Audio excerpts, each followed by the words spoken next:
Siendo las 3 de la tarde, vamos a empezar con el primero de los seminarios web que estamos organizando entre la Asociación de Investigadores Colombo-Franceses Colifri, el Instituto de Derecho y Salud de la Universidad de París y el Institut Pasteur. Estos seminarios sobre salud, emergencia sanitaria y vacuna buscan consolidar los lazos entre los investigadores de los dos países, de Colombia y Francia. Y antes que todo, quisiera comenzar por recordar cómo se utiliza la función de interpretación para que puedan escuchar bien tanto en francés como en español. Claro, entonces, me disculparán un minuto. No me deja compartir pantalla. Ya.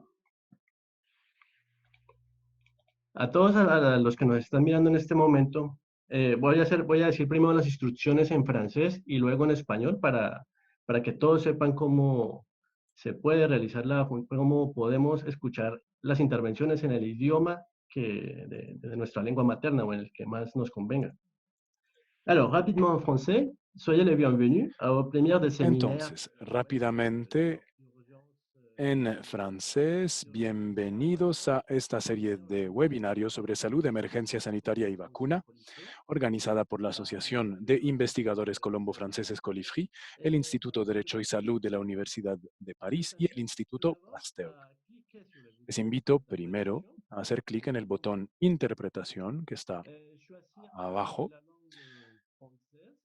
escoger el idioma francés o español y pueden también escoger la opción de silenciar el audio original para escuchar solamente al intérprete y no al panelista. Luego les invito a hacer todas sus preguntas utilizando la función preguntas y respuestas que aparece también abajo de su pantalla y compartiremos todas las preguntas con los panelistas. Voy a hablar ahora en español y la interpretación va a pasar al francés. Para activar la función de interpretación, los invito a que cliquen en la parte de abajo en la figura del pequeño planeta que dice interpretación. Señalen como lengua de escucha el español. Y si quieren también pueden darle clic a la opción silenciar el audio original para que no escuchen las voces originales de las personas, de los intervinientes que van a hablar en francés. Para cualquier pregunta que quieran hacerle a los intervinientes, a los dos panelistas, los invito a que cliquen sobre preguntas y respuestas y nos dejen las preguntas que ustedes consideren pertinentes para ellos. Y dicho esto, vamos a empezar con esta serie de seminarios. Pero antes de empezar quisiera hacer una serie de agradecimientos rápidos porque este evento ha sido el resultado de lo que podríamos llamar una inteligencia colectiva, de muchísimas personas que participaron durante todos estos últimos 3 meses. Y quisiera primero que todo agradecer a Leo Dazón, presidente de Colifri Fonds, quien nos apoyó desde el primer minuto con esta iniciativa, a Fabrice Galia, cocoordinador académico de Colifri junto a Daniel Scott, miembro de Colifri y del Instituto Pasteur, quien nos colaboró con, con, con toda la parte de dirección científica del evento, pero también con la parte organizativa. Le quiero agradecer a los equipos de comunicación de Colifri en cabeza de Aline Bill y de Valentina Bejarano, quienes nos colaboraron muchísimo para poder llevarles a ustedes la comunicación de este evento. De la parte del Instituto de Santé, quiero dar las gracias a Charlotte, quien también dio muchísimo de ella para poder colaborarnos a que este evento tuviera lugar. Y quisiera finalizar dándole las gracias a la codirectora del Instituto de Derecho y Salud, Caroline Legofic, y quiero enviarle un agradecimiento especial porque ella nos colaboró en todo momento, no solamente con la dirección científica, sino también con la parte organizacional, financiera, con muchísimos aspectos, y sobre todo porque nos ayudó justamente con un propósito que teníamos desde el primer momento, y es que en estos tiempos de burbujas sociales, distanciamiento social, y de tantos elementos que nos están separando, la lengua, el idioma, no fuera otra barrera más para que no pudiésemos comunicarnos y buscar soluciones a esta crisis. Por esta razón quisiera, profesora Caroline Legotic, que empiece usted dando el inicio a esta serie de seminarios, por favor. Gracias.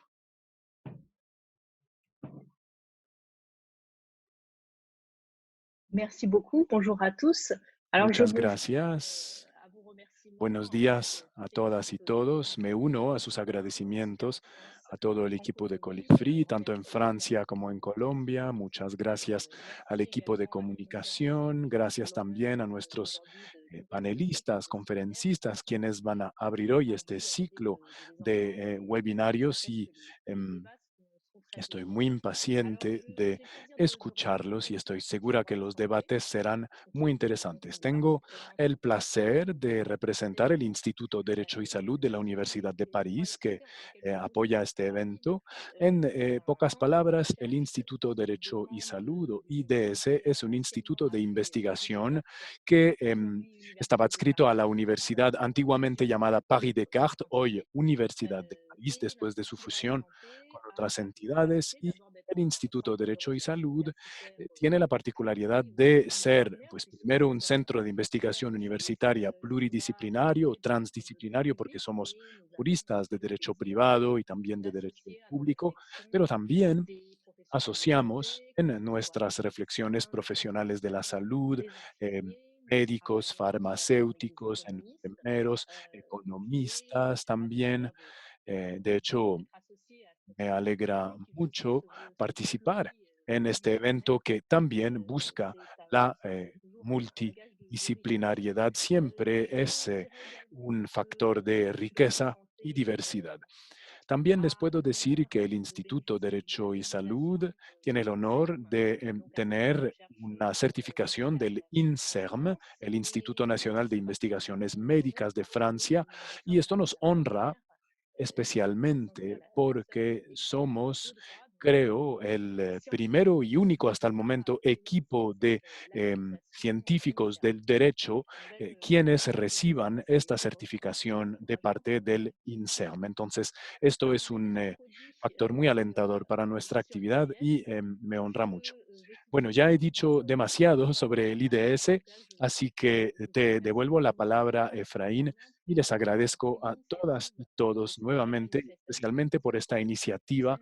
Creo que ustedes se merecen todos los agradecimientos y las felicitaciones, pues esta idea salió directamente de ustedes y nació de ustedes y me alegra mucho que podamos estar a su lado para que este proyecto sea una realidad. Les deseo debates exitosos y le devuelvo la Muchas palabra a gracias, Efraín. profesora. Ahora, para continuar, quiero darle la palabra a Daniel Scott, quien desde el Instituto Pasteur nos acompañó también desde el primer minuto con esta manifestación científica. Daniel, tiene la palabra. Oui, oui, bonjour, bonjour à toutes et à tous. Hola, Euh, buenos días a todas y todos. Buenas tardes. Para los que están en Francia, me uno a los agradecimientos para todos las y los quienes participaron en la preparación de este webinario y como lo dijo Efraín, no es nada fácil considerando la situación actual y la forma eh, en la cual tenemos que trabajar por esta pandemia. Agradezco a todos los participantes, especialmente a Colifree, quien tuvo la iniciativa de este seminario. Creo que el Instituto Pasteur no requiere mucha presentación, pero bueno, les puedo recordar que se trata de un instituto de carácter privado Nous sommes obligés y à utiliser beaucoup la valorisation de notre en el recherche. marco de estos seminarios y en el marco de esta época debemos utilizar mucho procesos de valorización de nuestras actividades de investigación y en este sentido el Instituto Pasteur tiene un sistema bastante particular de detección temprana de los inventos y les recuerdo que podemos recibir pasantes quienes quieran venir a aprender más acerca de nuestros sistemas, entre otras de nuestros sistemas de patentes, similares a los de un Grant Office, o sea, no solamente una detección temprana de los inventos, pero también un acompañamiento de los investigadores por el Instituto Pasteur por medio de una serie de contratos de relacionamiento con la industria. También quiero agradecer a Efraín porque es el que nos alentó a involucrarnos en esta pequeña aventura y hoy es un éxito. Así que muchas gracias, Efraín, y gracias a todos por su presencia y le doy la palabra a Efraín para continuar. Por esas primeras palabras y también sobre el Instituto Pasteur. Si hay estallidos que están interesados, ahí ya saben. Y bueno, quiero cerrar estas palabras introductivas dándole la palabra al presidente de Colifree France, Leo Dasson, a quien le doy la palabra para que nos cuente en un par de palabras qué es Colifree y para que introduzca este seminario. Merci beaucoup, Efraín. Muchas gracias, Efraín. Profesor Pierre-Henri Brechat, profesor Carlos Álvarez, señora Caroline Le Goffin, codirectora del Instituto de Derecho y Salud de la Universidad de París, señor profesor Daniel Scott Algara del Instituto Pasteur, miembro de Colifree Francia, señor Fabrice Gallia, co-coordinador académico de Colifree France, señor Efraín Fandiño, coordinador del evento, miembro de Colifree Francia, estimados colegas, buenos días, buenas tardes. Señoras y señores, en nombre de Colifree Francia, es un honor inaugurar este webinario en 4 partes sobre un tema tan importante como es la salud, la emergencia sanitaria y la vacuna. Quiero felicitar a los organizadores, especialmente a Efraín Fandiño, Daniel Scott y Fabrice Gallia, quienes sin duda sabrán darle cuerpo y contenido a este webinario inédito. Salud, emergencia sanitaria, vacuna. Cada palabra de este título despierta varios desafíos intelectuales, tensiones logísticas, jurídicas, reflexiones políticas y económicas sobre el futuro de nuestra humanidad.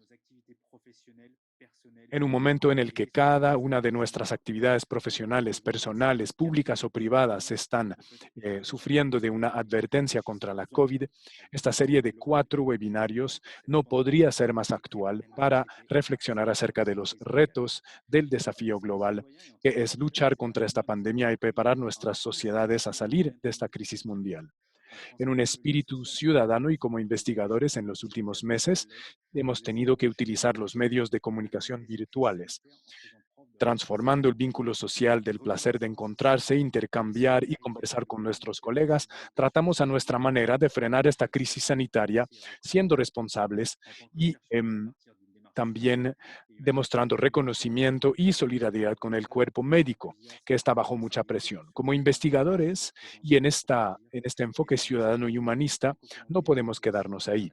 Entonces es con gravedad, entusiasmo y responsabilidad que este webinario busca presentar y profundizar los análisis cruzados. Recordemos que Colifree es una asociación francesa y colombiana de investigadores que busca promover la cooperación científica entre nuestros 2 países. Busca presentarse a convocatorias en Francia, Colombia y Europa.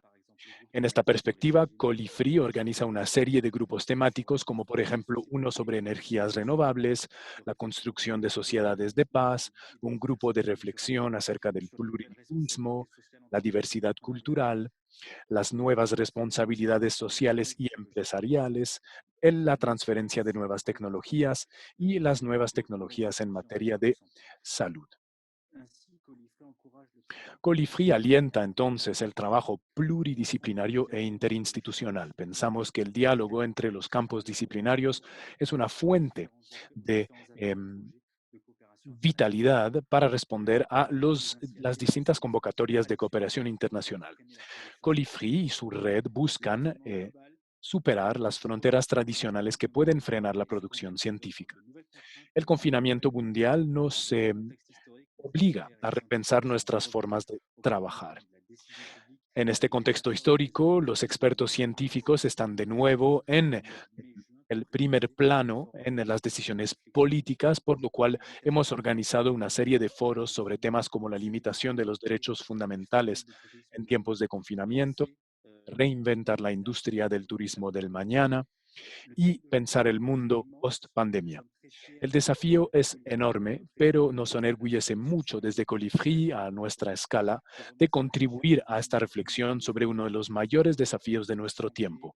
Agradezco también, sinceramente, en nombre de Colifri al Instituto de Derecho y Salud de la Universidad de París, el Instituto Pasteur y el INSERM como coorganizadores de este evento.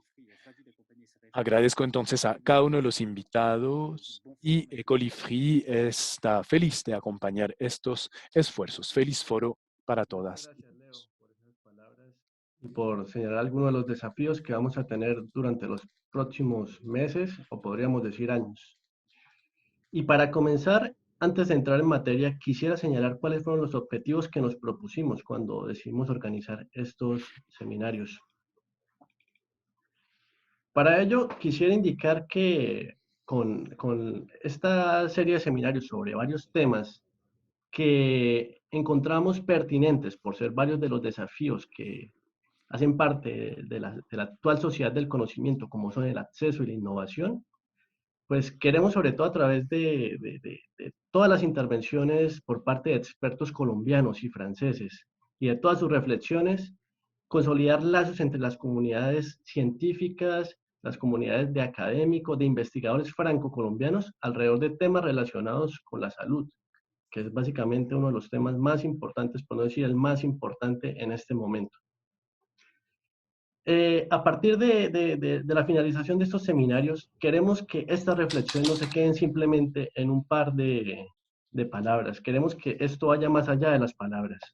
Y por ende, queremos pasar a una fase 2 a continuación, apenas terminen los seminarios, y por eso los invito, si están interesados en participar, a escribir en los dos correos que pueden encontrar en la parte de abajo, academica@colifri.com, y bueno, mi correo también de la Universidad de París, porque pensamos a mediano plazo crear un libro blanco en el cual podamos traer varias de estas investigaciones y de todas estas reflexiones para que podamos pensar mejor las políticas en materia de ciencias, tecnología, innovación y salud.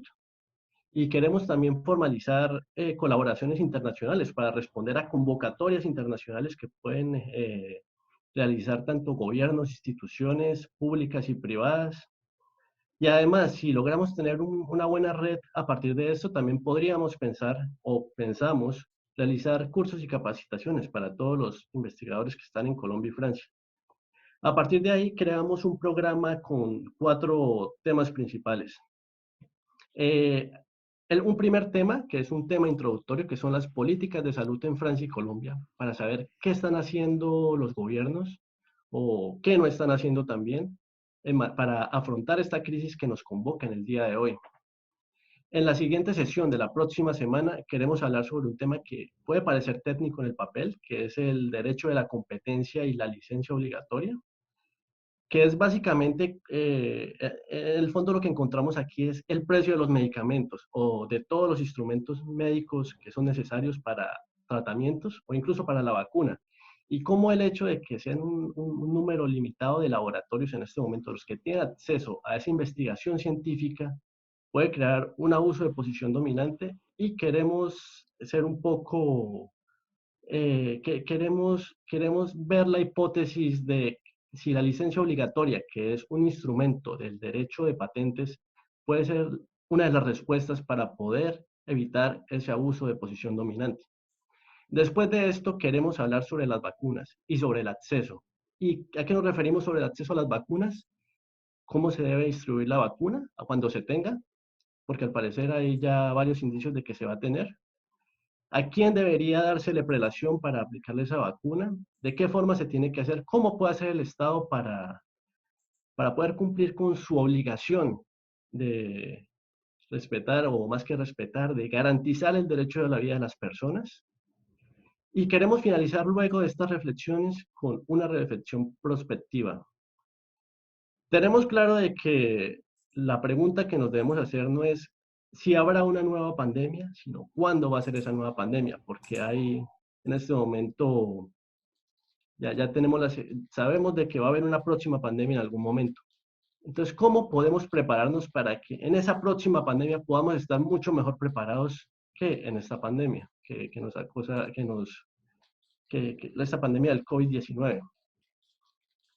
Y para ello, para empezar con el primero de nuestros seminarios, hoy nos acompañan, y de paso me permito agradecerle a los dos intervinientes de alto nivel que están, porque sé que son personas muy ocupadas y sacaron tiempo para acompañarnos.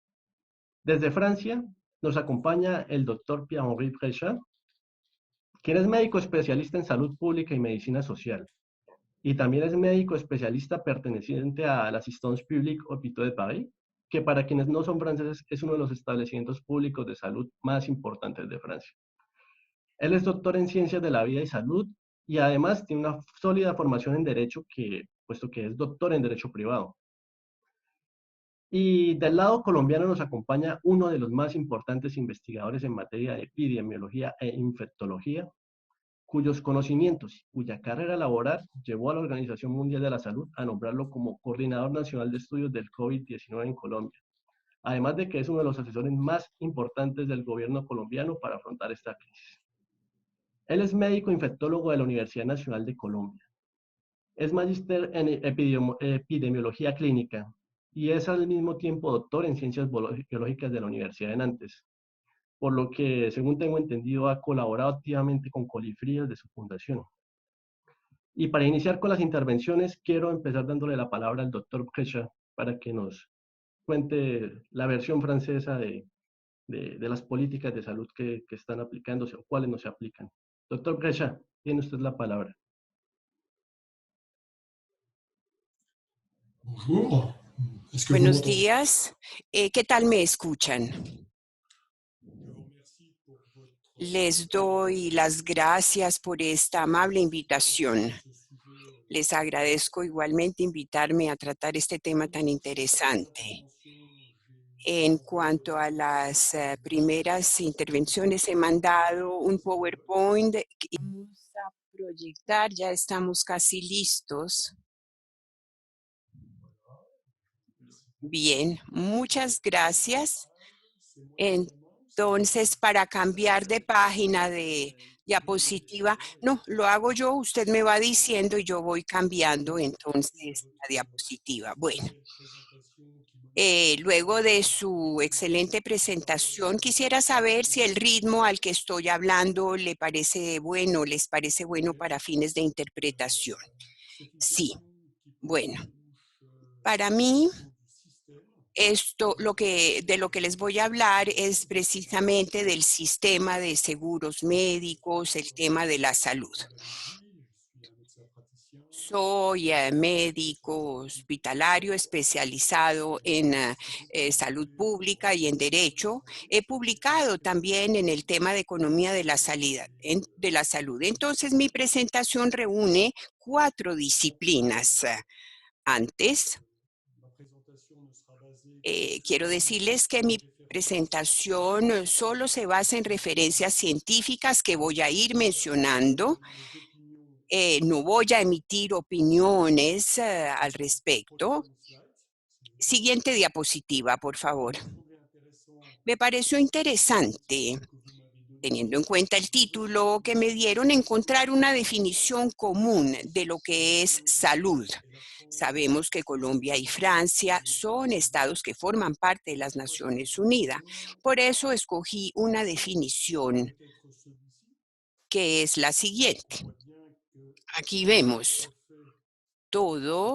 debe hacer todo lo posible para que la población no caiga enferma, teniendo en cuenta lo que se conoce como determinantes de la salud, temas como el agua, alimentación, nutrición, vivienda, educación.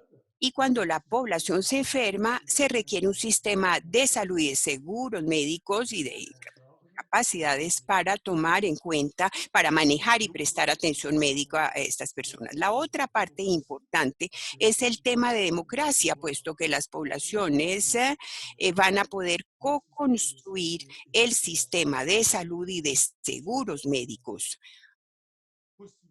para que tengan la posibilidad de prestar atención, de ocuparse de las patologías allí en donde se encuentren. Siguiente diapositiva. Yo creo que es importante ubicar la pandemia de COVID en un conjunto más amplio para recordar los grandes problemas de salud en el mundo, infecciosos. En el COVID, pues, está el COVID, pero hay otros. Hemos tenido el SIDA y sabemos que va a haber otros. Hay que tener en cuenta también las especificidades de las poblaciones pobres, las personas de edad avanzada, y se requiere pues que todas las poblaciones puedan recibir suficiente atención para que se les preste la atención médica de calidad en función de los determinantes de la salud, el medio ambiente, el entorno, naturalmente, teniendo en cuenta la resurgencia y la aparición futura de otras pandemias. Y hay déficits o ventajas que puedan tener los sistemas de salud de Colombia y Francia. Todo eso hay que tenerlo en cuenta. Siguiente diapositiva.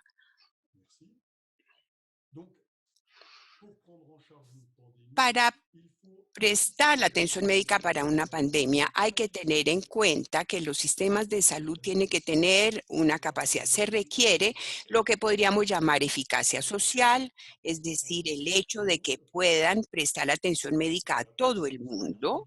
También tiene que ver con la reducción de las desigualdades de salud, mejora del estado de salud de la población en general. Y para ello debe haber prevención y atención médica de alta calidad para sanar al máximo a quienes están enfermos con una organización que sea asequible para todos. Y todo ese conjunto que se dé a un costo que sea asequible.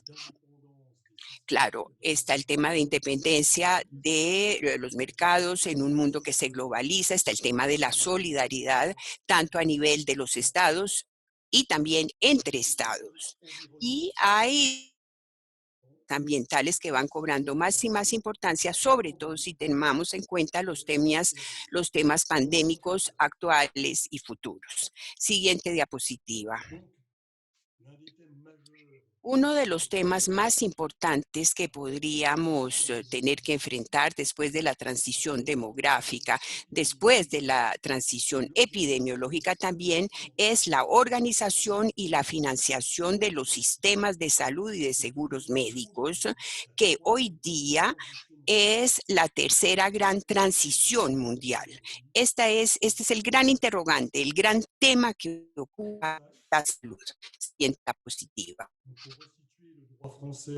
Para resituar el tema francés, el derecho francés, vemos que la protección de la salud solo fue garantizada de manera tardía, porque fue en 1946 cuando hubo una gran ley del 4 de marzo, después del 2002, llevó al derecho fundamental a la protección de la salud. Este debe ser implementado por todos los medios posibles para el beneficio de todos los individuos. Y esto se vio reforzada, esta ley, por la ley del 26 de enero de 2016, que establece que la nación definirá su política de salud con el fin de garantizar el derecho a la protección de la salud de cada uno.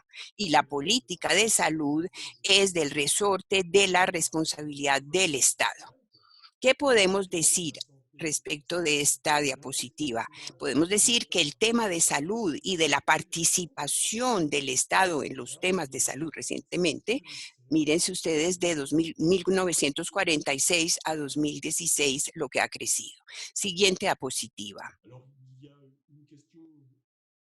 Hay un tema específico que debemos abordar, y es que en el año 2000 la Organización Mundial de la Salud clasificó a Francia como ocupando el primer lugar en prestación de servicios de salud. Y en 2019 todas las clasificaciones internacionales mostraron que Francia perdió su liderazgo para pasar a ocupar hoy prácticamente un promedio, la línea media. Ahorita tenemos una situación diferente. Para la OCDE, en Panorama de la Salud de 2015, ahí también ocupamos un lugar intermedio. La esperanza de vida progresa o avanza menos rápido en Francia que en el resto de países de la OCDE. Tenemos entonces ya una primera serie de resultados que puede permitirnos ir más lejos para permitir comprender cuáles son las fortalezas, nuestras debilidades y qué podemos hacer para mejorar nuestra manera de enfrentar las crisis pandémicas. Siguiente diapositiva. Aquí tenemos los resultados de mi doctorado de Derecho publicado en un libro y vemos que el modelo filosófico y político francés se fundamenta en lo que se llaman los principios republicanos: igualdad, fraternidad y solidaridad, que son la base, el zócalo de nuestro modelo social. El tema de salud no solo es un tema de sistemas, sino ahora es algo que tiene que ver con la política, sobre todo si tenemos en cuenta los siguientes resultados. El principio de igualdad. De respecto a ese principio, podemos decir que hay más y más franceses cada vez que ven cómo sus posibilidades de recibir atención médica van disminuyendo. El 3% de la población en el año 80, 13% de la población en 2010 y en el 2018, 30% de la población. Este es el resultado de 2 estudios independientes. Prácticamente esto representa a 20 millones de franceses. Así pues, estas personas renuncian a los cuidados médicos. Si consideramos los demás determinantes de la salud, vemos que hay 300,000 personas que no tienen domicilio fijo en el 2003. Hay muchas personas que no tienen un buen alojamiento y 1 millón de personas que necesitan ayuda para alimentarse. En el 98 hubo un estudio que trató de establecer que las redes de seguridad fueran mejores o la permanencia en los accesos de salud mejorara, pero se vio que esto no basta, incluyendo la cobertura de enfermedades universales, es decir, prestación de servicios gratuitos para las personas. El sistema no permite brindar en todo el territorio nacional atención ambulatoria debido a lo que se conoce como desiertos médicos, y también hay limitaciones en cuanto al acceso a hospitales o servicios médicos sociales. Hay dificultades también para acceder a los programas de prevención y a una información de calidad también. Todos estos elementos hacen que se cuestione el principio de igualdad. Siguiente diapositiva, por favor. Aquí vemos que en 2019 es un estudio, esta vez fue BFBA, que dijo que el 63% de los franceses ya habían renunciado o habían diferido, pospuesto atención médica. Y esto es particularmente importante. Siguiente diapositiva. Hay un indicador epidemiológico importante y es la esperanza de vida en buen estado de salud, es decir, vivir largo tiempo, pero sobre todo con buen estado de salud. Y ese indicador va bajando desde hace ya años. Las desigualdades van creciendo entre las categorías sociales y también entre los territorios de salud. Siguiente diapositiva, por favor. En cuanto a la solidaridad, con frecuencia hay un lenguaje, un discurso según el cual el seguro médico obligatorio francés reembolsa adecuadamente la atención recibida. Pero vemos que en la puerta de ingreso al sistema, por ejemplo, medicina general, lo que se conoce como atención médica ambulatoria, con las enfermeras, con los auxiliares de enfermería, con médicos generalistas o especialistas que trabajan en el hospital, la atención médica el reembolso es cada vez inferior. Y finalmente, solo se recibe reembolso respecto al 50% de la atención recibida. Es decir, si una persona, como acabamos de verlo anteriormente, si una persona tiene pocos medios, no puede tener un seguro médico complementario, va a tener que pagar de su bolsillo 50% de la atención recibida. Esto nos lleva a decir que el sistema de salud francés hoy día se ha reducido y esto ha llevado a que pues, la gente tenga que ir directamente al servicio de urgencias y hay un nuevo dispositivo que está impidiendo que el sistema de salud francés actualmente se preste como antes y se va haciendo más y más costoso para los franceses, sobre todo para los que están en situación más precaria y que no pueden asumir los costos, porque el reembolso por parte del Seguro Social pues ha dejado de jugar el papel tan importante que tenía antes y afecta el sistema. La dificultad también que se vive es que al interior de los hospitales el sistema de financiación aleja, es decir, hace más difícil el que se preste una atención global y privilegia, en cambio, atención médica, atención que en función de una tarificación según las actividades, va a darle más dinero al hospital. Entonces, se privilegia esto en lugar de otros servicios. Hay unos trabajos hechos por el Senado francés, y esto desde el 2012 se ha ido describiendo. Hay una especie de deconstrucción de los servicios que requieren sobre todo los adultos mayores en situación de precariedad. Esto en provecho va en beneficio de otros servicios más especializados que aportan más dinero al hospital. Por lo tanto, el principio de solidaridad podría considerarse como estando viviendo una especie de deconstrucción. El tema de la fraternidad también es objeto de cuestionamiento porque vemos que la dinámica que afecta a la deconstrucción del hospital es visible. Vemos como población cada vez mayor en número va saliendo del sistema de salud para llegar a esos 63% de franceses que renuncian a la atención. Entonces, ahí entran quienes sufren de patologías crónicas, entre otras, todas esas personas que necesitan atención médica y salud y que van teniendo más y más dificultades. Por ejemplo, tomemos el extraordinario trabajo del profesor Michel Branchereau, que es especialista en este tema de fraternidad. Vemos que se está realmente construyendo una especie de democracia sin fraternidad, es decir, prácticamente parte de la población queda por fuera de lo que podría ser considerado como humano. Siguiente diapositiva, por favor.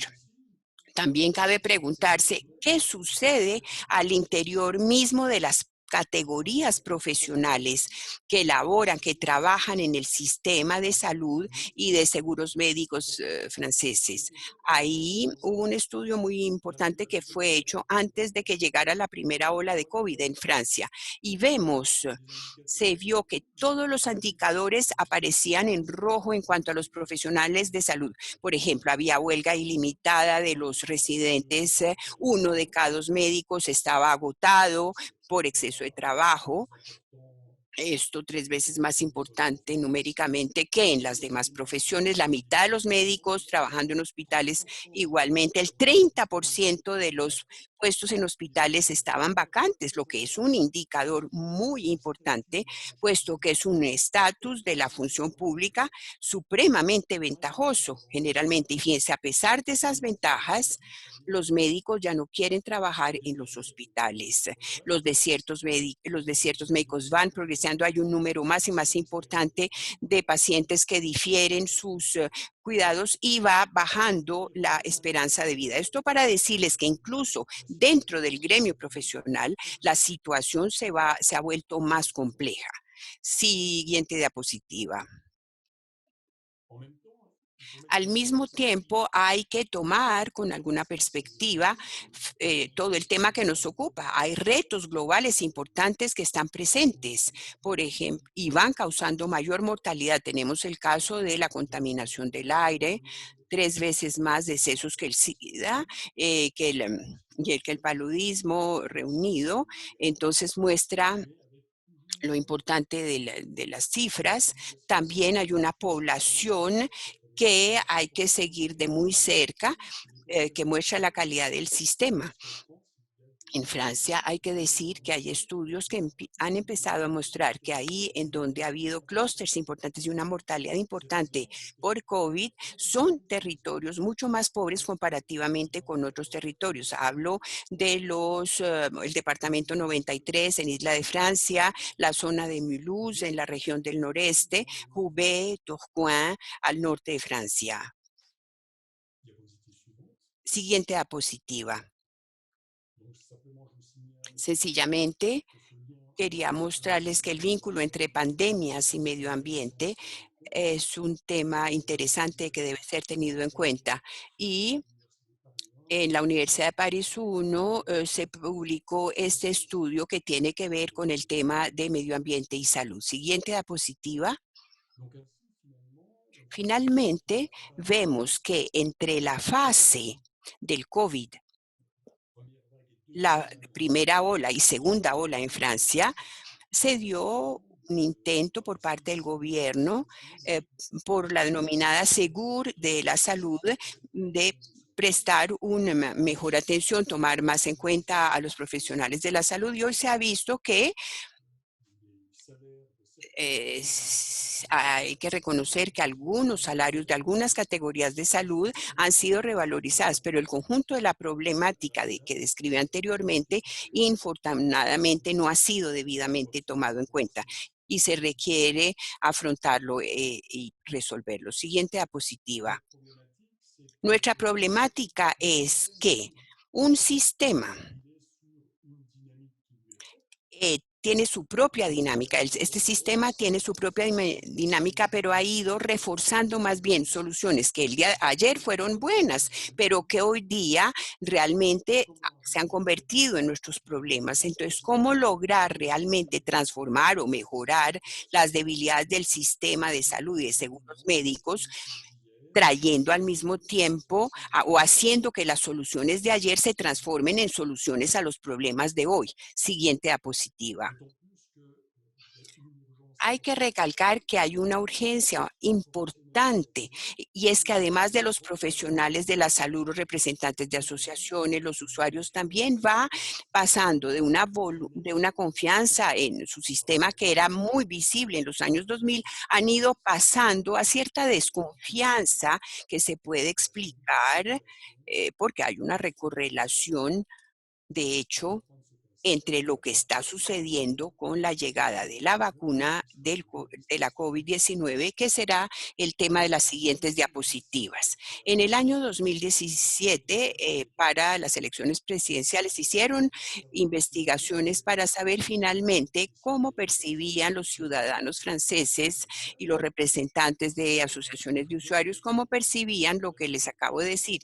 Y hubo 2 sorpresas enormes en los resultados. La primera fue que tienen muy buen conocimiento general de lo que les he dicho, claro, con sus propias palabras, pero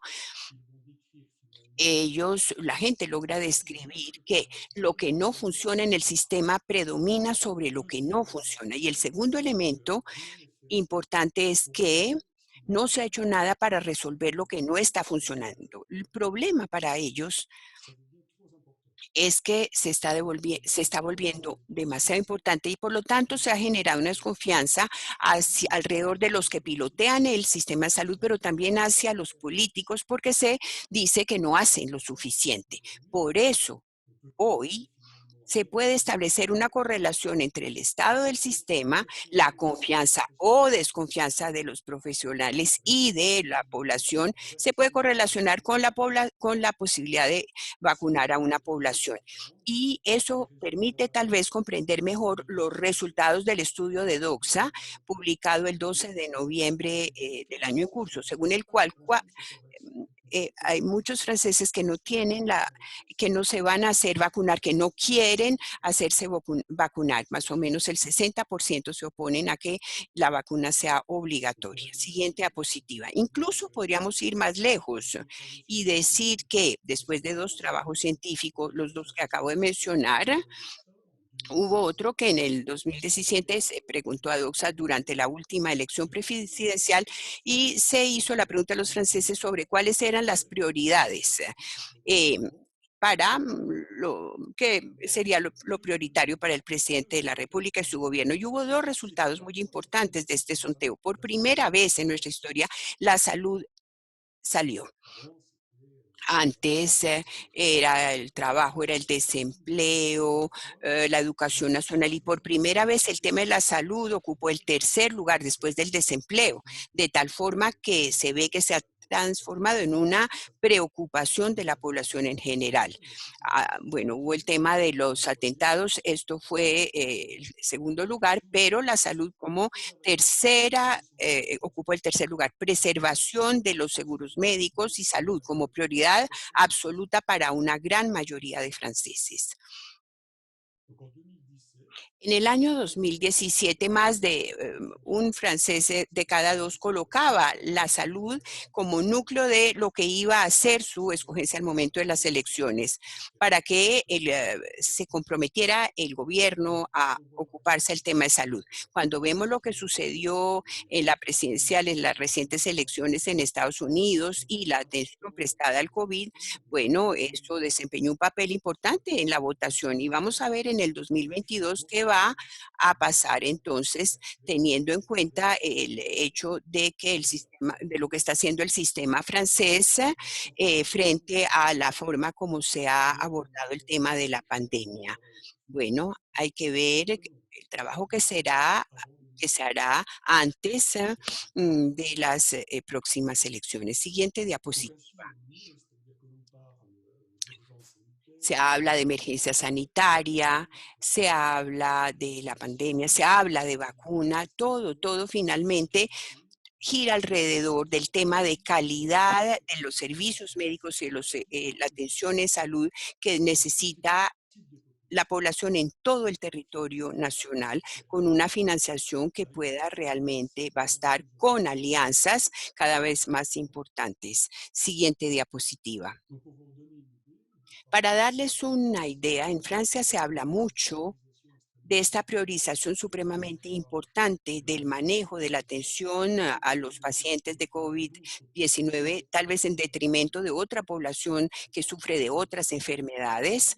Está el tema de cancerología, entre otros, pero también me refiero a enfermos que tienen patologías mentales. Y se ha visto que el sistema logra generar resultados muy interesantes cuando se tienen objetivos, eh, por ejemplo, mejorar la salud de la población con sistemas que logran que el 50% de los pacientes o de los enfermos tengan menos pensamientos suicidas, si se integra también el tema de la salud mental y eso sin reducir de todas maneras la oferta de salud. Ese es el primer objetivo. Y el segundo, la calidad de los cuidados. El 50% de los pacientes lograron una remisión, una mejora significativa independientemente de la patología que presentaran.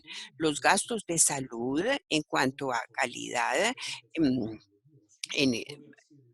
van a permitir que se haga economías respecto a los profesionales de la salud. Respecto de todos los programas, la idea es satisfacer también los requerimientos de los profesionales de la salud. Por lo tanto, se instaura así un círculo virtuoso que va en beneficio de la salud y de los seguros médicos. Siguiente diapositiva.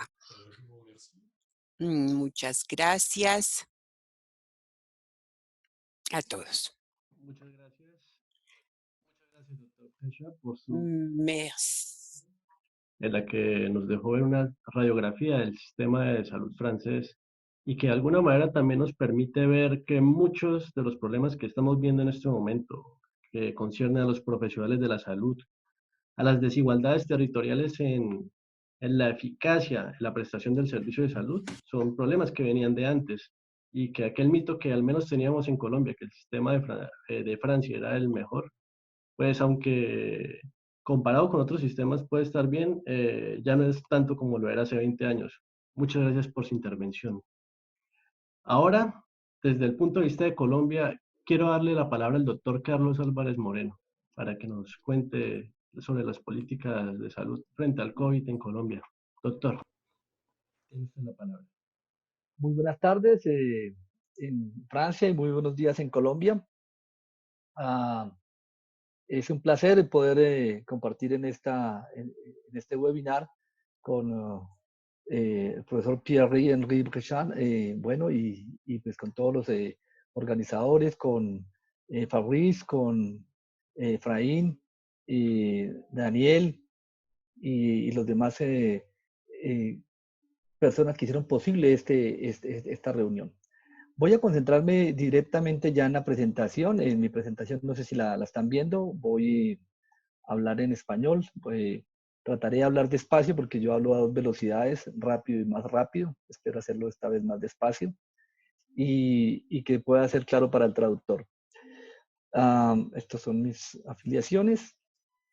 Y bueno, rápidamente quiero gastarme 3 diapositivas para contar un poco la historia de esta enfermedad que la conocemos todos, pero en realidad de pronto vale la pena tener en cuenta que aunque hoy podría ser, entre otros, un año exacto de la aparición de la infección por SARS-CoV-2, a que ustedes pueden ver en esta primera descripción en China, que fue el 31 de diciembre, hoy sabemos que probablemente fue más atrás y se dice que podría ser el 17 de noviembre para ser exactos.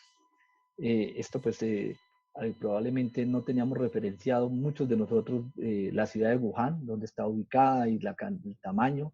Y al parecer pues empezamos a partir de ese anuncio el 31 de diciembre, la primera semana de enero, cuando nos despertábamos todavía del año nuevo, a conocer de una enfermedad que estaba relacionada con un mercado donde se comercializan animales vivos y muertos y que probablemente se planteó el origen de esta zoonosis, que rápidamente, y es un punto importante, 11 días después ya sabíamos que se trataba de un coronavirus y que este coronavirus probablemente tiene unas características muy parecidas al virus del SARS del 2002. Esto creo que es un punto importante también, porque probablemente en ninguna otra epidemia de origen infeccioso fue tan rápido el poder llegar a conocer el genoma y saber cuál es el microorganismo.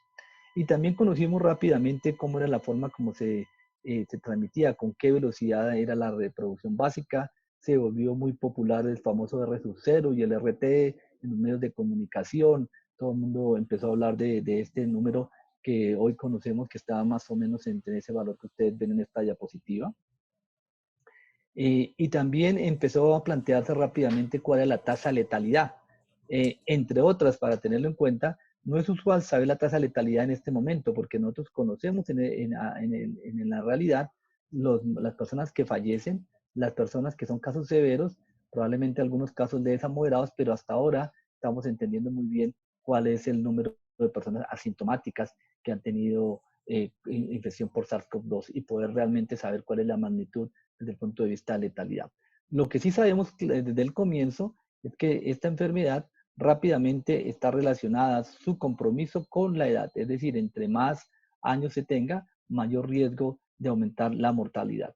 Y esto lo hago énfasis porque más adelante podemos tocar un poco el tema de la importancia de esta variable para algunas de las políticas que se han establecido y que han tenido bastante controversia en algunos países, incluyendo Colombia. Y es exactamente, es parte de lo que vemos aquí en esta diapositiva, en el cual vemos que hay cuando miramos por grupos de edad, las personas que se infectan y las personas que fallecen, claramente las personas que fallecen no están, es lo que veíamos en el anterior.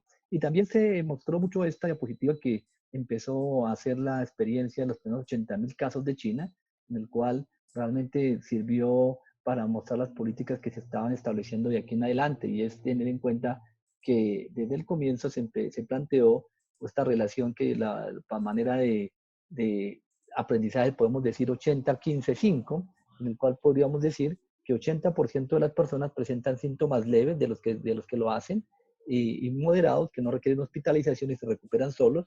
Un 14 o 15% requieren cuidado médico o cuidado sanitario, y un 5% podrían presentar hospitalizaciones y requerimiento de unidades de cuidado intensivo. Y esto hace un poco la diferencia y también las aproximaciones que se tomaron en cuenta, teniendo en cuenta esta relación que acabo de mostrar.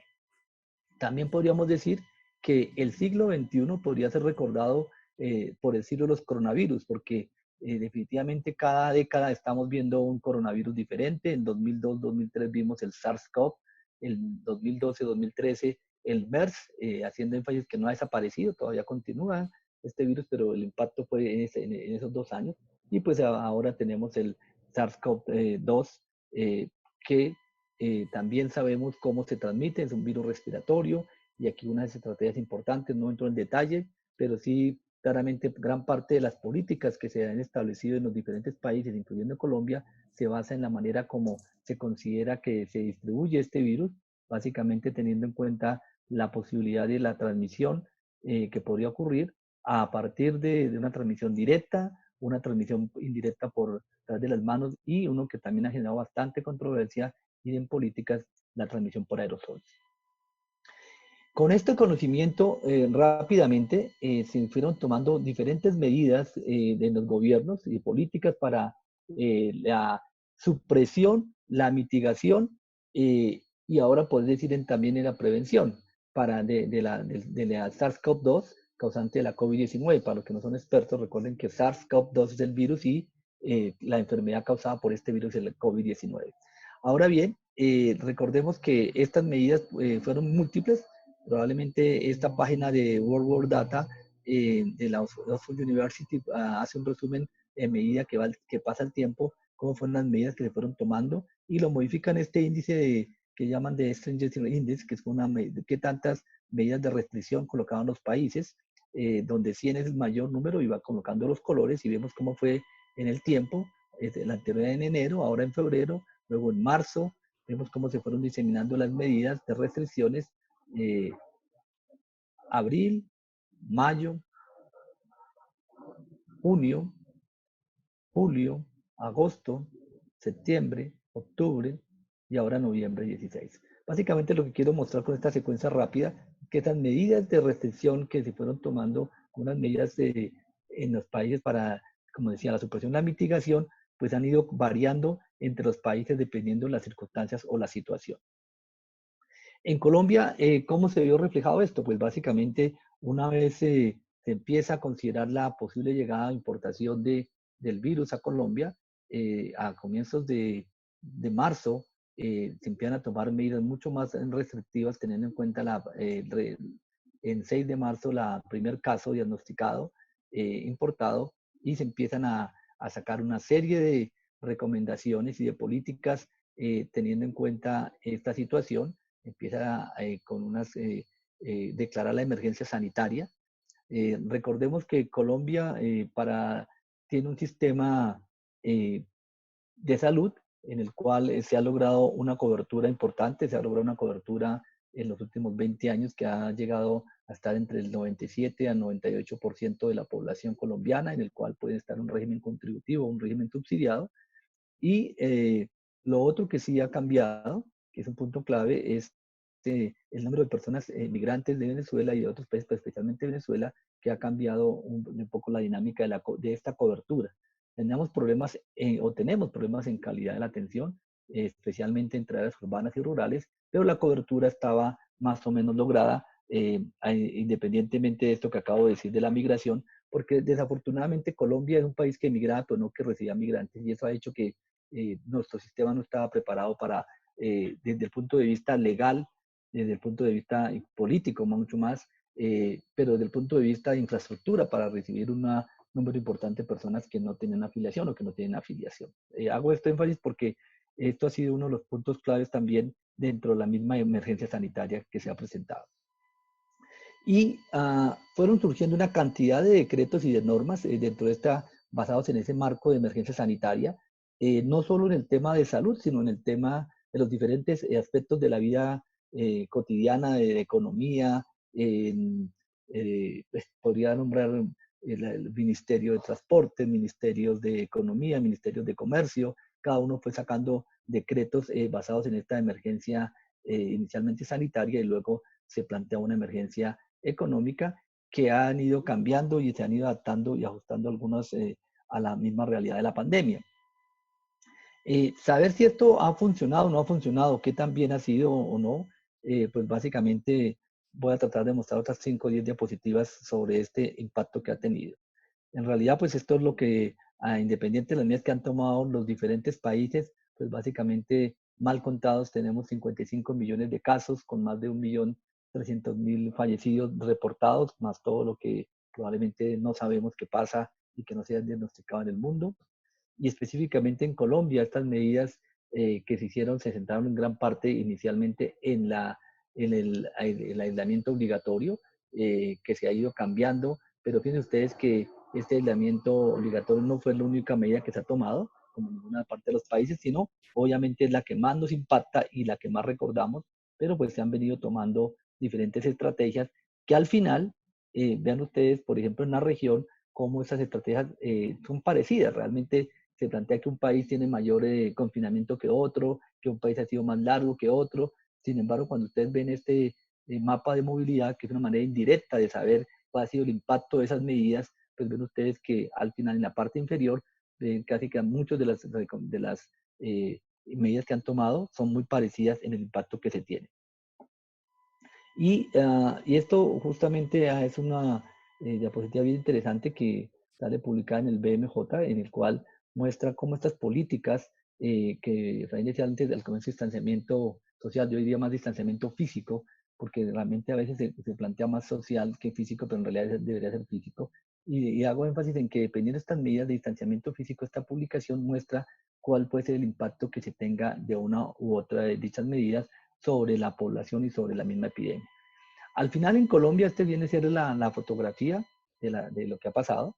Fíjense ustedes cómo inicialmente se hizo una limitación de eventos masivos, luego cierre de fronteras, cierre de colegios y universidades, luego algo que ha sido discutido, la famosa protección del adulto mayor, luego el inicio del aislamiento obligatorio, luego más adelante, un mes después, un cambio a un aislamiento menos estricto, luego vemos cómo ese aislamiento menos estricto cambia a partir del 1 de septiembre a lo que se ha llamado el aislamiento selectivo.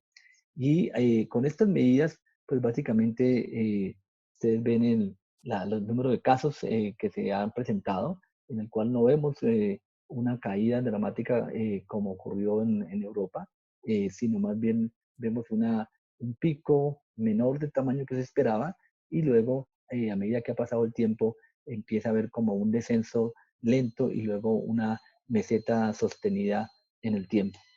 Si lo vemos desde el punto de vista técnico, podríamos decir que esos cambios, el primer impacto que ha tenido sí fue cambiar ese número de tasa de contagio, si podemos decir de esa manera, de 2,5, es decir, que 2,1 contagiaba a 2,5 personas, por decirlo de esa manera, y a llegar a 1, es decir, un contagiado solo contagia a 1 en los próximos 5 o 7 días, es decir, un impacto importante en la reducción, pero luego las medidas que se han venido tomando que ya les comenté, lo que ha mantenido es que este número de contagio no se ha disminuido a cero, ni ha llegado a ser cero como lo logró Wuhan o China, pero se ha mantenido cerca de 1 todo el tiempo.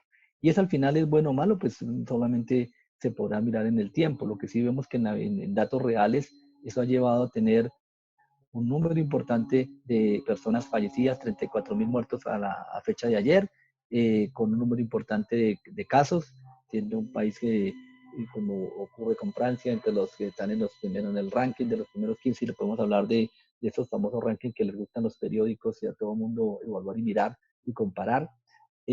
Acá lo importante es que también hay esa disminución, como les digo, se ha mantenido en las diferentes regiones de Colombia, y teniendo en cuenta algo supremamente importante, y es que como ocurre en todo el mundo, las epidemias en el mismo país no es única ni es al unísono, sino que es una epidemia que se va moviendo dependiendo de algunas condiciones geográficas, climáticas, sociales y del mismo densidad poblacional. Entonces vemos cómo mientras unos municipios están en meseta, están disminuyendo, estas son unas fotos de hace ya un mes o 2 meses, otras van mostrando una tendencia constante porque ya pasaron rápidamente, es decir, en caso de Colombia los picos los grandes hubo en Barranquilla, en Leticia, se presentaron entre mayo y junio, en Bogotá en julio, que es el que se muestra por el impacto que tiene Bogotá sobre el país.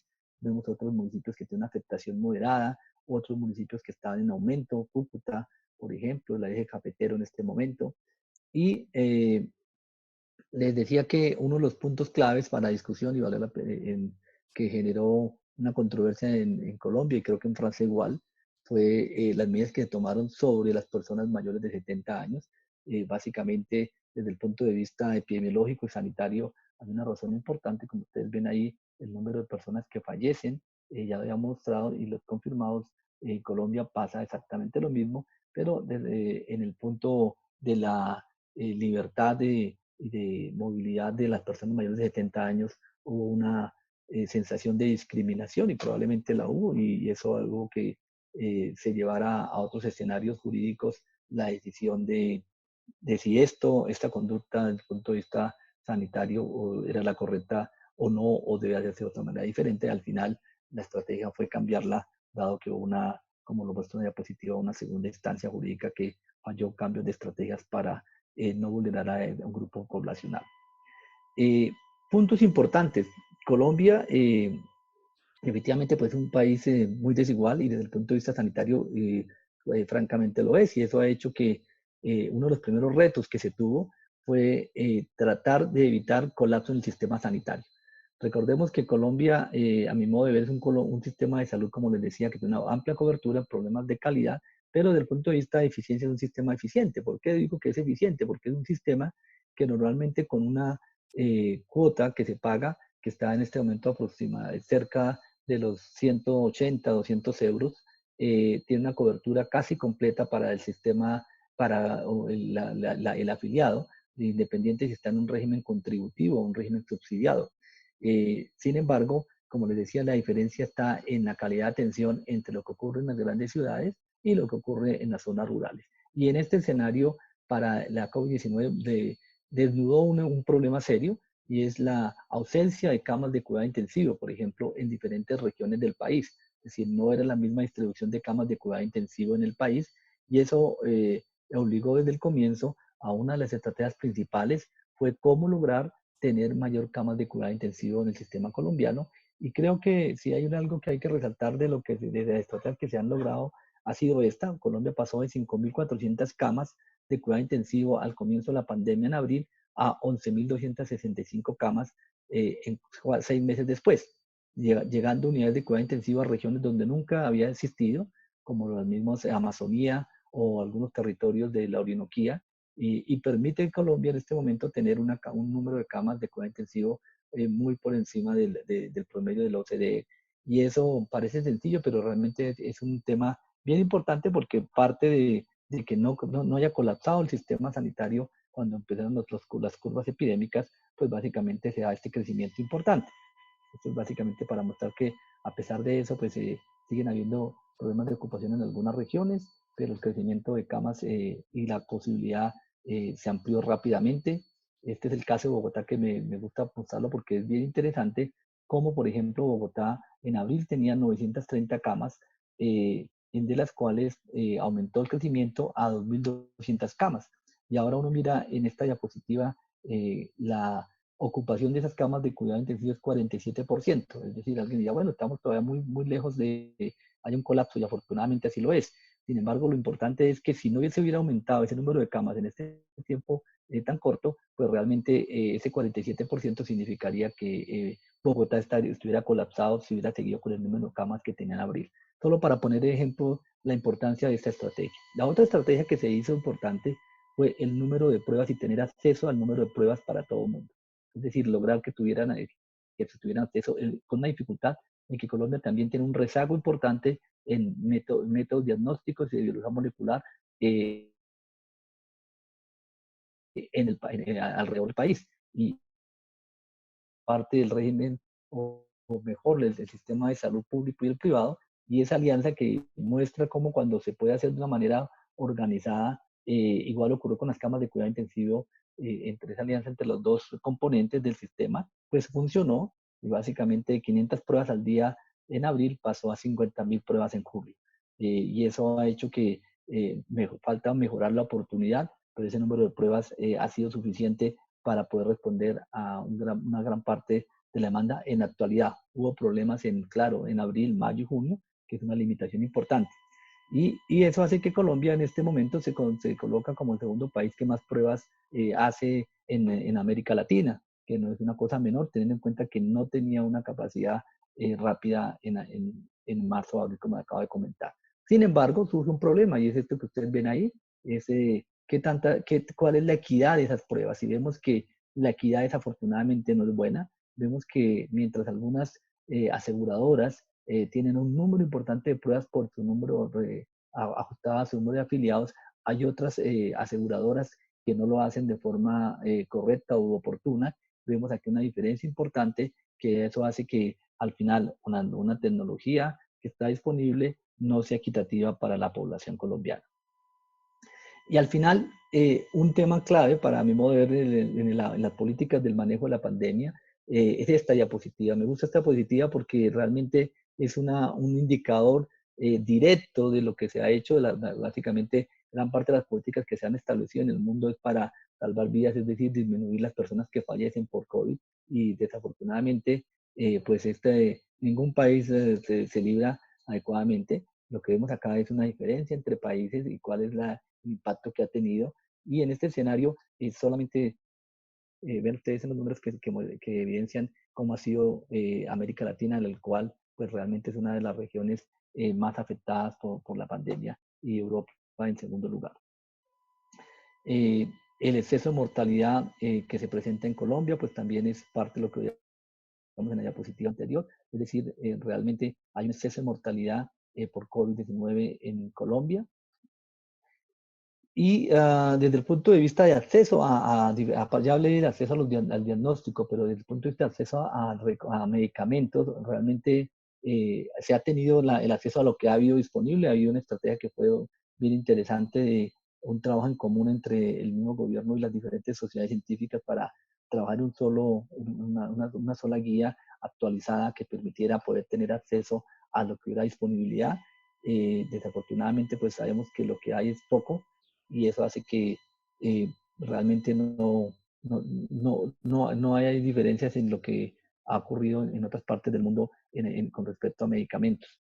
Sin embargo, sí tenemos problemas serios en muchos, es lograr que hay una gran cantidad de decretos, de normas y protocolos, pero lograr que estos decretos, normas y protocolos al final impacten en el cambio de comportamiento, pues es difícil. Vas teniendo condiciones como las que consideramos, y adicionalmente la misma informalidad que se tiene dentro del mismo sistema de trabajo, la forma de vinculación laboral, que hace que las recomendaciones de aislamiento y mantener estrictamente el contacto, el aislamiento, y mantener estrictamente contar sus contactos y mantenerse en su casa, pues va a ser más difícil cuando no hay un empleador, o lo que el gobierno propone pues no puede ser suficiente para muchas familias.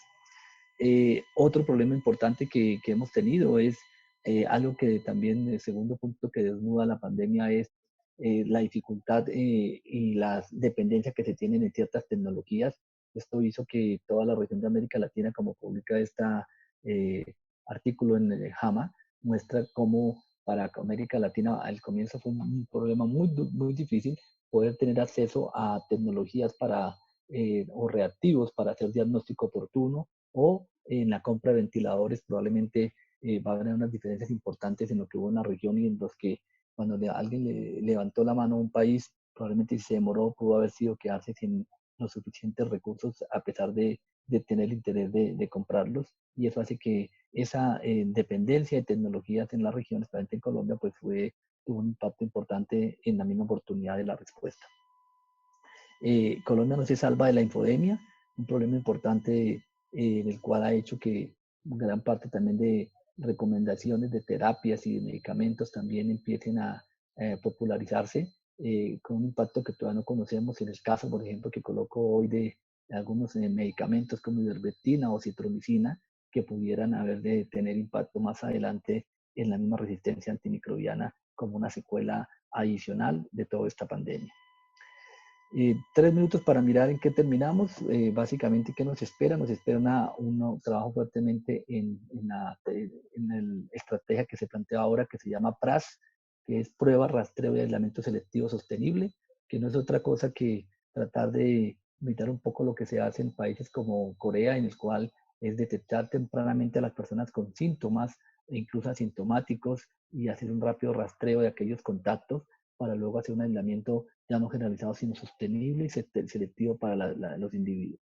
Esto suena muy bien, es una estrategia que puede ser bien interesante, sin embargo, también tiene dificultades de implementación por la misma confidencialidad que se ha pedido en el tema del rastreo, por la misma percepción del riesgo que se tiene en la población, por el mismo hecho que comentaba en que una familia en que muchas veces sabe que si sale sintomático y va y comenta quiénes son los posibles contactos para que les hagan rastreo, termina en que todos terminan en aislamiento, y eso significa que ninguno puede trabajar y probablemente el ingreso familiar se cae.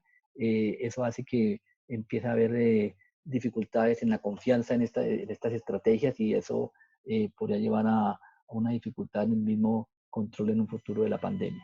Aquí vemos cómo se hace seguimiento por el sistema a los casos confirmados, pero cuando miramos los casos no confirmados, tanto en población no afiliada como en los sospechosos que no son confirmados, sino son el contacto para el rastreo, pues definitivamente los números son en rojo y caen dramáticamente, mostrando que ahí está todavía una dificultad supremamente importante en esta estrategia de pandemia.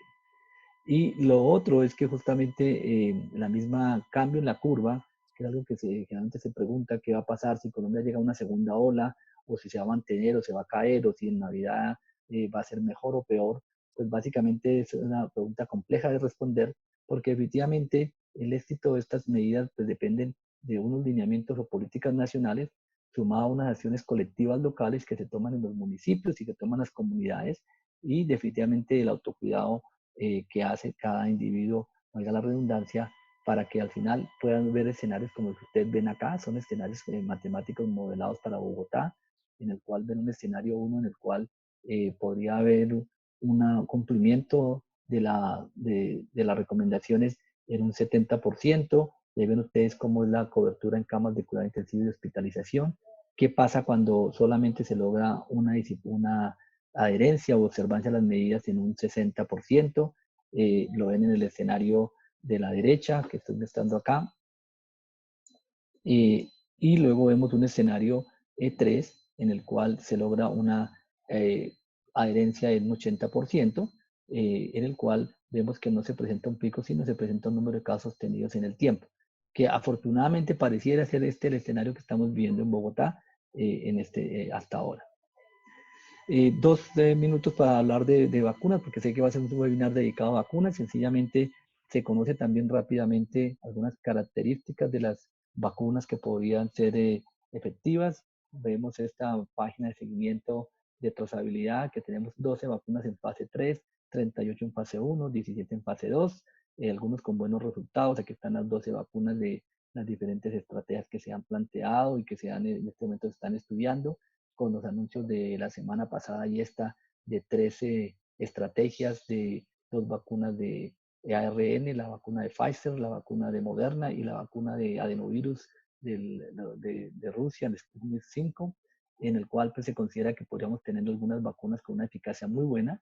Y en ese escenario se plantea la misma estrategia que va a ser un país como Colombia, en el cual pues desafortunadamente también tenemos limitación en que no tenemos, somos dependientes de tecnología en la producción de vacunas.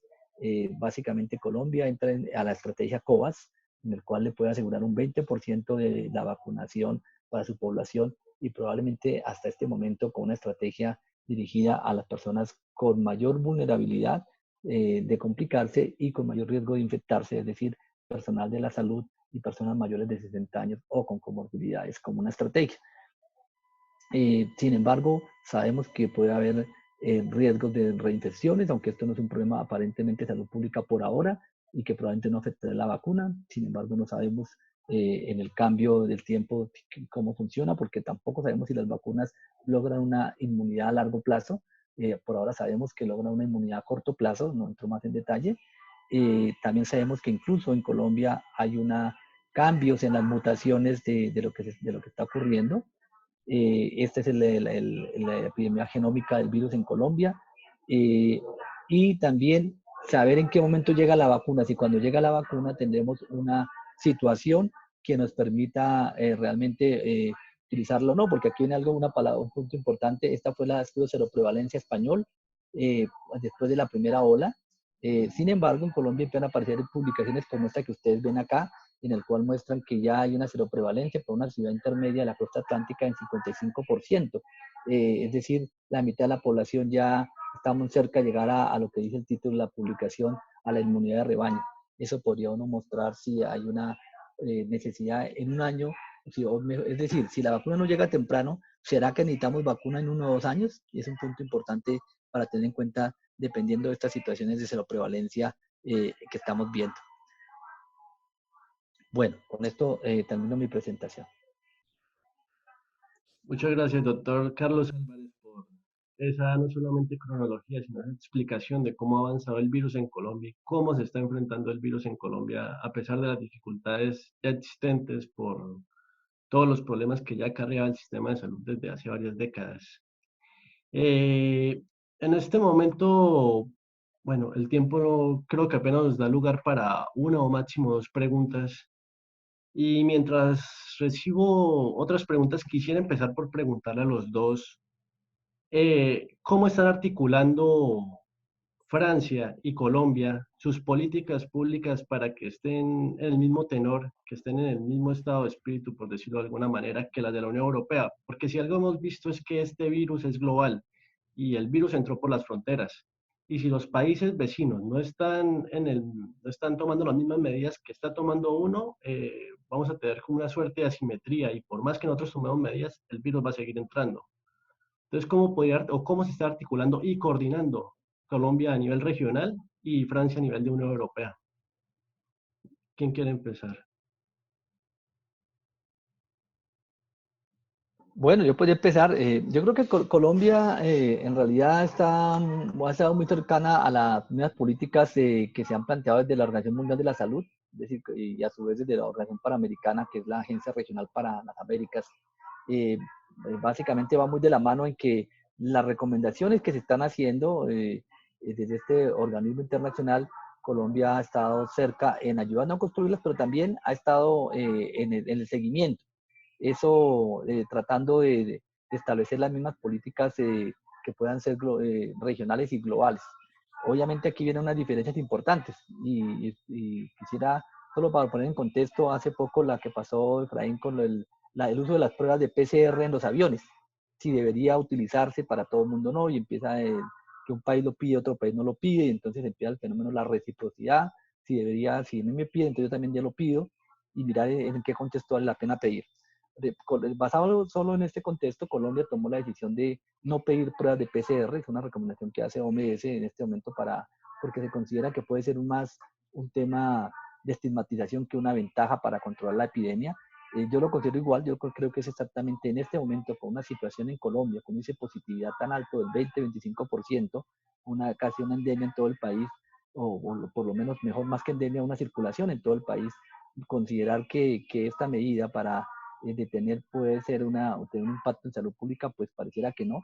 De pronto viene la duda si en el avión, para la gente que viaja en el avión, el riesgo, y también entra su discusión teniendo en cuenta la sensibilidad de las pruebas.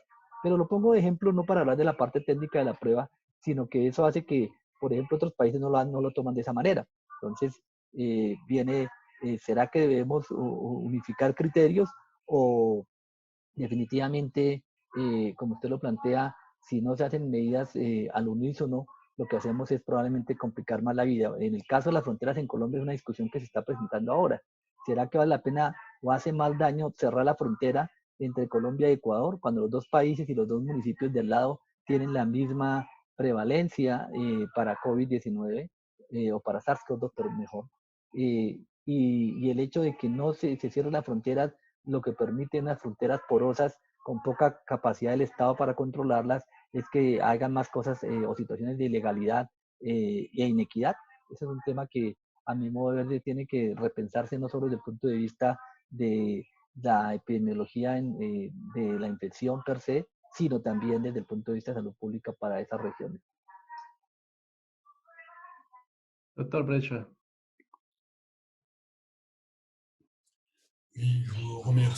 Bueno, muchas gracias por esta presentación excelente que hizo. Ahora, para responder a la pregunta que me fue hecho, quizá lo haría en dos fases. Primero, diría directamente, les mencionaría cómo Francia trabaja directamente con otros países a escala de la Unión Europea. Lo que se vio durante la primera ola, hubo transferencia de enfermos graves que fueron de Francia hacia Alemania, porque no se logró aumentar suficientemente el número de camas de enfermos. Entonces se dio esa transferencia de enfermos. Y esto me lleva a una segunda parte. Después de esta excelente presentación que fue hecha por el doctor.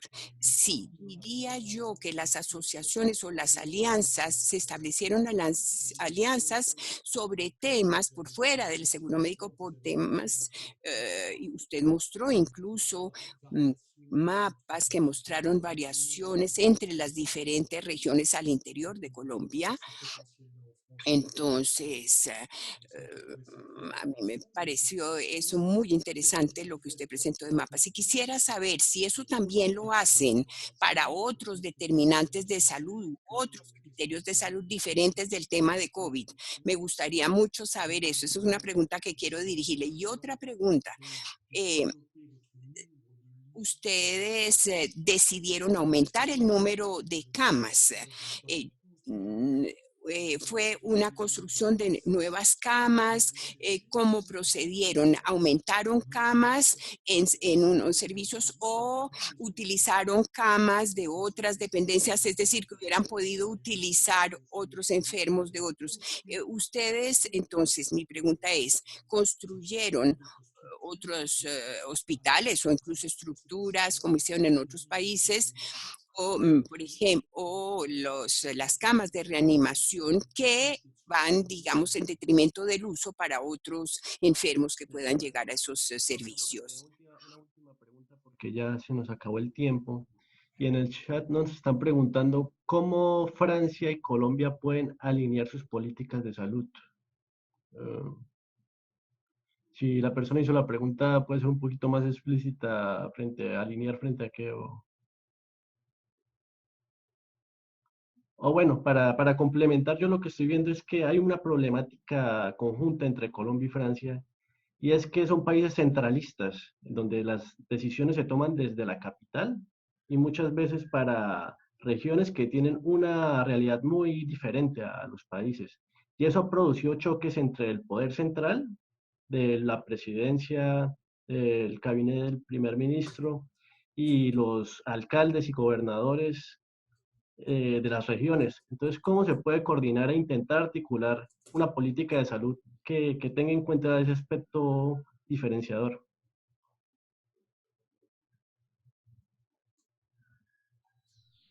Bueno, es difícil en que yo aquí veo una diferencia importante. Pues, en Colombia, a mi modo de ver, la posibilidad de poder descentralizar una política de salud, no solo para COVID, sino en general, viene de la mano con los recursos, un tema importante. Definitivamente hay regiones mucho más pobres que otras y eso es un tema importante para tenerlo en cuenta, por lo menos de la manera de poder tener ese acceso al sistema de salud por las características que ya he comentado de infraestructura, también problemas de orden público que hacen que poder tener estrategias de salud pública no es tan fácil en algunas regiones del país y hay recursos limitados. Y teniendo en cuenta también que tanto que los gobiernos locales priorizan la salud, porque a veces puede que haya recursos, pero no la priorizan, o esos recursos para salud. Y también fenómenos que todos conocemos, que pueden estar relacionados con corrupción y otros puntos que hacen que lograr lo que en el papel pareciera ideal de ver que fuera de forma similar, a veces no es tan fácil. Creo que se están haciendo estrategias de descentralizar dentro de los modelos de atención y en este momento en el papel están, ahora es cómo llevarlos a la realidad. Creo que ese es un punto de reto en Colombia, no solo para COVID, sino en general. Doctor Brecher. Sí. Gracias por esta pregunta tan importante. En Francia hace ya 20 años se está reflexionando, se está pensando en esa posibilidad y se ha vuelto ahora un tema incluso político porque por primera vez en la historia hay ya responsables a nivel o dirigentes a nivel de las regiones cuya misión no es esa, pero se van comprometiendo más y más en el campo de la salud o financiando, aportando fondos del Estado, aportando fondos para las agencias regionales para que ejecuten dichas misiones. Vemos, por lo tanto, que hay fuerzas políticas que están impulsando, que están empujando, digamos así, para que haya más eficacia a nivel territorial, comparativamente con decisiones centralizadas que no logran dar resultados. Es una excelente pista realmente ese trabajo que están haciendo. Merci. Merci. A la hora y media vamos a tener que dar por cerrado este primer seminario web. Le quiero agradecer muchísimo a los dos intervinientes por su tiempo, por haber participado, por habernos colaborado con esas reflexiones. Queremos invitarlos a que se registren desde este momento en el segundo seminario web que tendremos la semana entrante sobre derecho de la competencia y licencia obligatoria. Y muchísimas gracias a todos los que estuvieron hasta este momento. Muchas gracias y nos vemos la semana entrante. Merci. Merci. Hasta luego. Muchas gracias. Hasta pronto. À bientôt. Hasta pronto. Hasta luego. Gracias a todos.